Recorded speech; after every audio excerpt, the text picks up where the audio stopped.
Hey, hey there. This is Ari Menard for Monks of the Way. This would be the November 13th weekly service. The topic today would be starting Buddhist practice and the Monks of the Way vows. And I'm just going to jump into it and people can join as they do. So, when we talk about uh, starting a Buddhist practice, people get intimidated and they think, well, what can I really do? What am I supposed to have some great ambition, some great lofty ideal, and I have to change everything in my life right away because it doesn't fit? No, I don't think you should do that with any beliefs. It sounds a lot like a cult if you ask me. Just changing your whole life immediately and giving over to some particular teaching or discipline or discipline of school of discipline rather.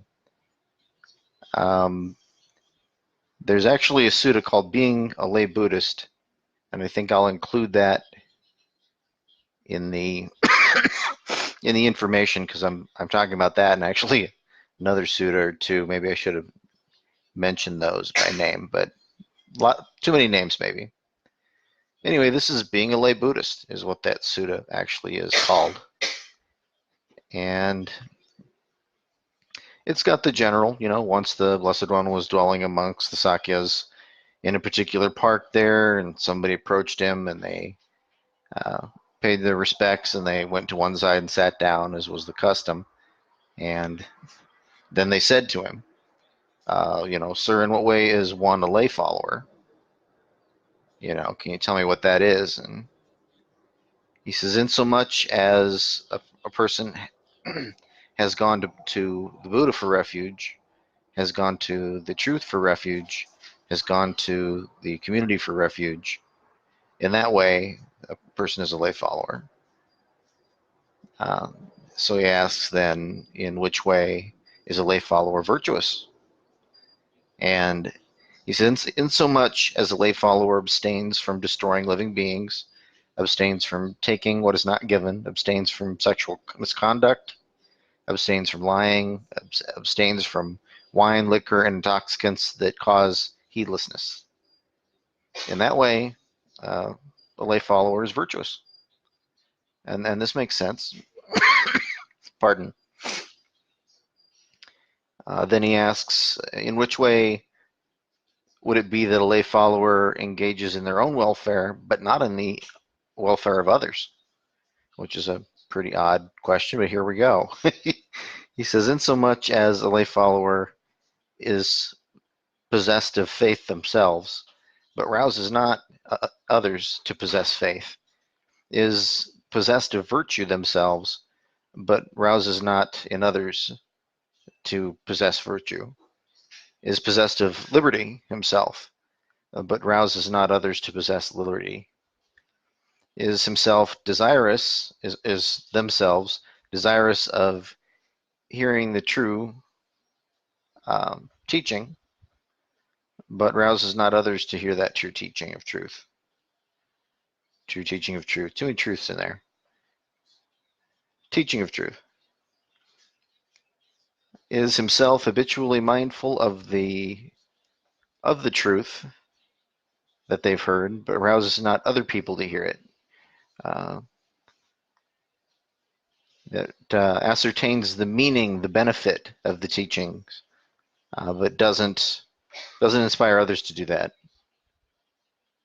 That person knows the teachings, the truth themselves, and they're committed to the practice according to that truth, but they don't encourage others to do it. They don't do that. They don't encourage others to be committed in a practice according to that truth. He says, so in that way, a lay follower would be engaged in their own welfare, but not in the welfare of others. However, he says, okay, then, what if they are engaged in their own welfare and in others' welfare? And so this is what we might expect. Insomuch as a lay follower possesses faith themselves and rouses others to possess faith, is possessed of virtue themselves and rouses others to possess virtue, is in possession of liberty themselves, but they also rouse that in others. And they're desirous of meeting with monks, and they rouse others to meet monks also. Desirous of hearing the true teachings, and rouses others to hear the teachings too. They're themselves habitually mindful of the truth that is heard. That would be the application of truth. And they rouse others to do the same there. That person has ascertained the meaning and the benefit of the teaching that they've heard, and rouses others to ascertain the meaning and the benefit also of the truth that's heard. Now, having the truth themselves, they're committed to practice according to that truth, according to the way. And so a lay follower engaged in his own welfare and others' welfare is that way. Pretty straightforward there. But we have other particular sutta that we can reference for these things too. Let's see.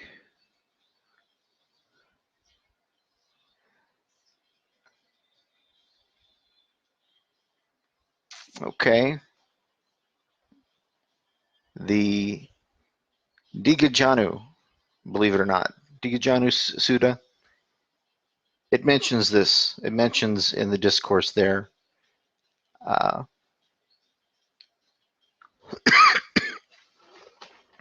the happiness in life that a person can have when they make their practice.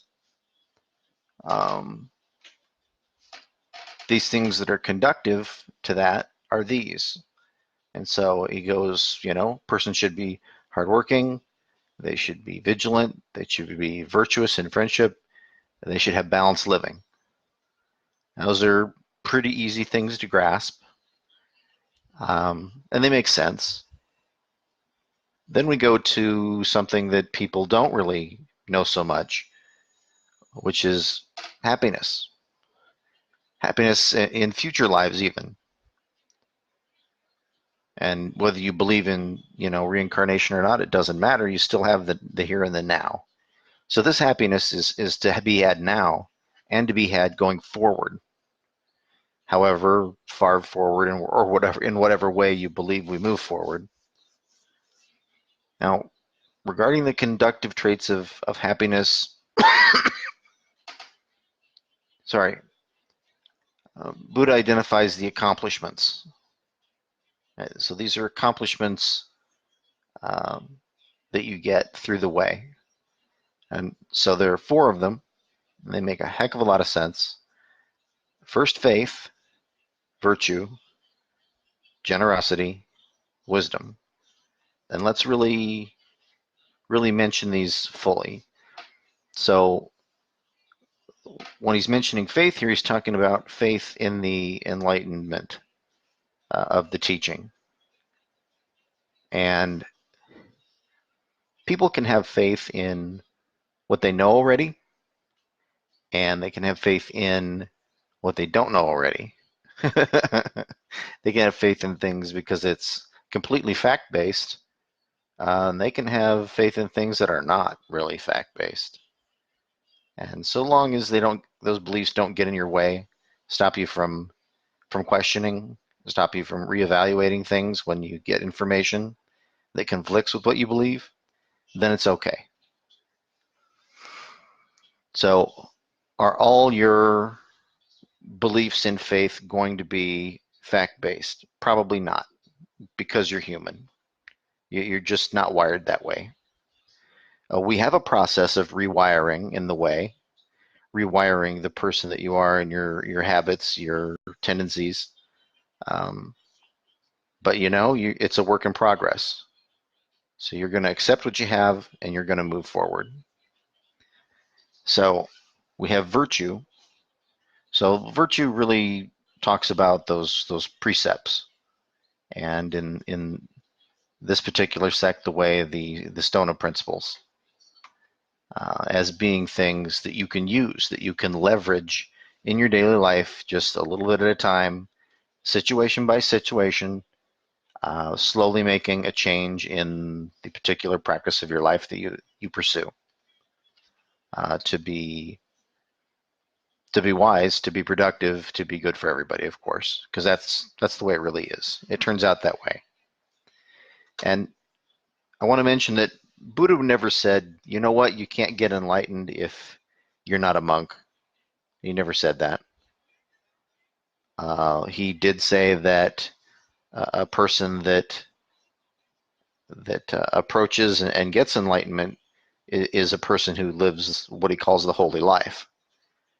But this does not mean they have to live in a monastery. This does not mean they have to necessarily be a monk. But he identifies those tenets of living and the discipline that they would follow. And this kind of person, by and large, mostly would become a monk. But there are those that can do it and not. And that's mostly what we're talking about with the way, with the early teachings of Buddha, the expectations that he had, and all of that. There is a sutta called the fruit of the contemplative life, and I think it's pretty interesting in this context here.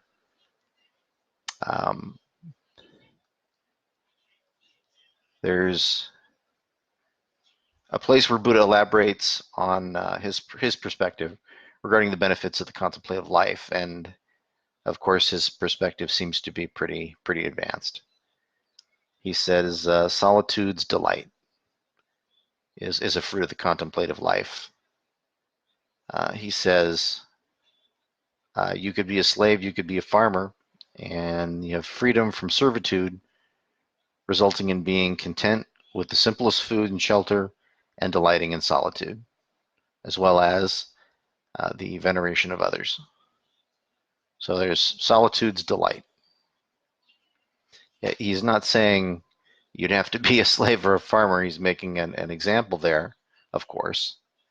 And many people that work a 9-to-5 job, and they pretty much work a job like that their whole life, they could pretty much count themselves as a type of farmer or slave in a way. They certainly feel that way. And freedom from the servitude resulting in being content with the simplest food and shelter and delighting in solitude. That's a pretty common thing that we have these days as far as American retirement. Of course, it's forced that way, the simplest foods and shelter, because they don't get much to live on. After that, it says virtue's pleasure, which people talk about virtue as a taking away and a painful experience maybe, but there's actually pleasure in virtue too. A person that's virtuous, they see that there's no danger there anywhere from the restraint through virtue. It's a good thing. They're inwardly sensitive to the pleasure of being blameless too. It's a particular pleasure when you're not involved in skullduggery. You're not that kind of person, and it does bring pleasure.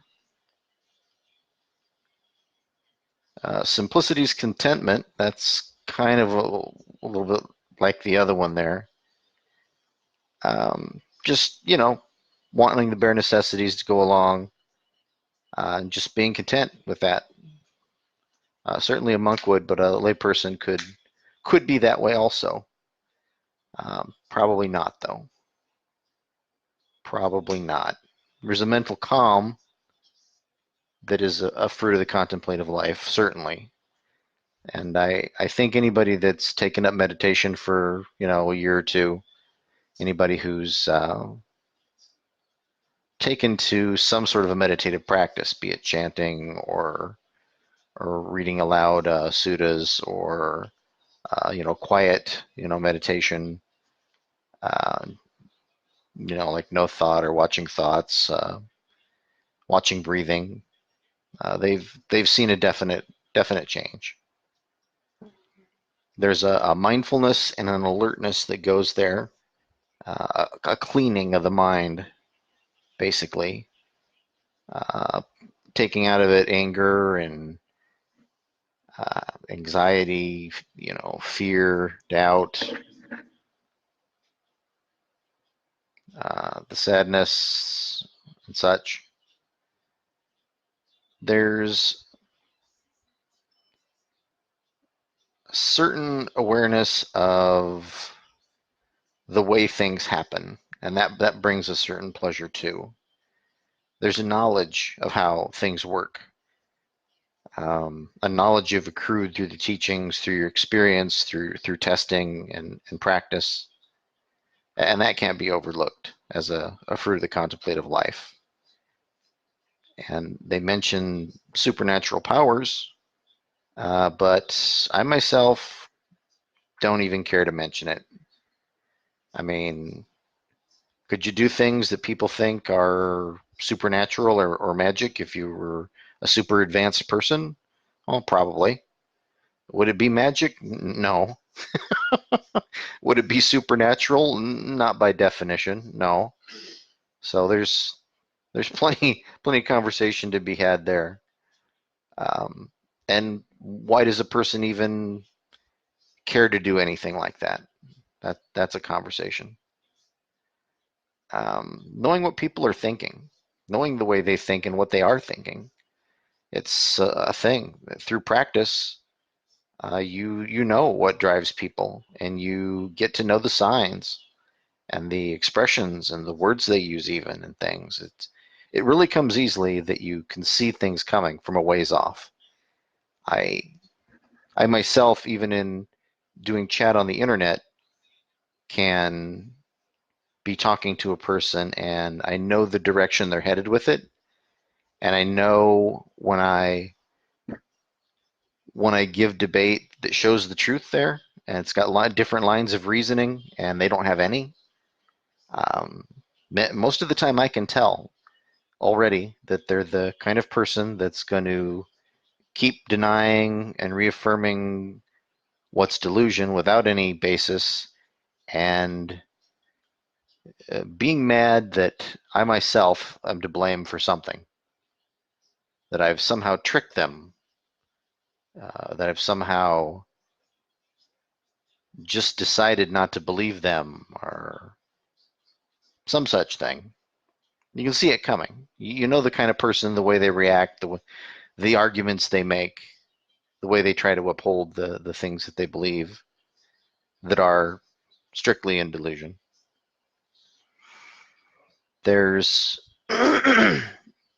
knowledge that they have, that a person would have, that has timeless vision, kind of sight, and they could certainly recollect past lives and in instances see the rebirth of other beings, and they know the end of suffering, uh, the way that sensuality can ferment. They know about becoming, they know about ignorance, they know these things. And lastly, uh, fruit of contemplative life, we've got to mention relief from this prison of delusion, release. It doesn't mean you find enlightenment necessarily, um, but that certainly happens if you did. There's a knowing, there's a seeing that you never had before. It's a release from all these things that you had going on, these self-propagated delusions that you were basically torturing yourself with. Um, they mentioned fermentation of these things, of sensuality, of ignorance, of becoming, and when they get it done, they find enlightenment. They know that birth is done. They've lived the holy life, and I propose that they live the holy life and they do or they don't get enlightenment, but they can still manage not to come back. They can still be done because they lived that holy life, that life helping people in the organization of helping people, that is. They might be one of many different um, parts of that. And all parts are important. Let's see. So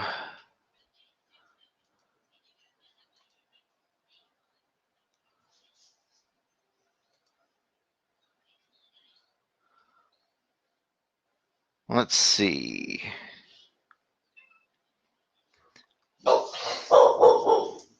I have the Pseudo. People probably know that as something that would be um, along this line of thinking. Oh, we've got 22 minutes. At 22 minutes, that means we've probably gone long enough, because it seems that the shorter these videos are, the better they go as far as people deciding to listen to them. So I'm just going to quickly sum up here. Uh, a lay follower that's trying to start their practice, they're going to try to give up their intentions to kill, to steal, to misuse sex, to lie, to use substances that make them careless, to harbor anger, to harbor pride, to speak ill of the community. Um, they are guided by particular principles. They want to respect and value others the same as themselves, discern truth from delusion, support the community, learn compassion and kindness. After all their things are taken care of, to take half of the finance that they have left as a lay follower, and put that towards some sort of practice they have themselves of generosity. They act to protect people in need. They use the middle way in all things. And in the monks of the way here, number 8 would be remembering that when you pass on, you'd want to, after taking care of personal things, go and look up the one named Buddha, seeing what you can do to help. The least a person could do, right? So I'm going to open up to any question. If there's any question you could ask, and about Buddhism, the monks of the way in particular, the things that we've discussed here, or whatever. And I'll give you a minute to do that. This, of course, is the version 1, and the version 2 would be these things redone, at least edited. Take out coughing, clearing the throat, silences, that kind of thing. We're about to 25 minutes, so I've got to go ahead and give it a close. I want to thank everybody for taking a look at the video, taking a listen, and considering these things. And I want to go ahead and urge you to test them out, and if they're true, practice them. And practicing, if you find that they're wise, productive, and good for everybody, go ahead and adopt them. Once again, this is Ari Menard for Monks of the Way. I hope that delusion will be removed by truth in your life, the way darkness is removed by light. Thanks again for having a listen.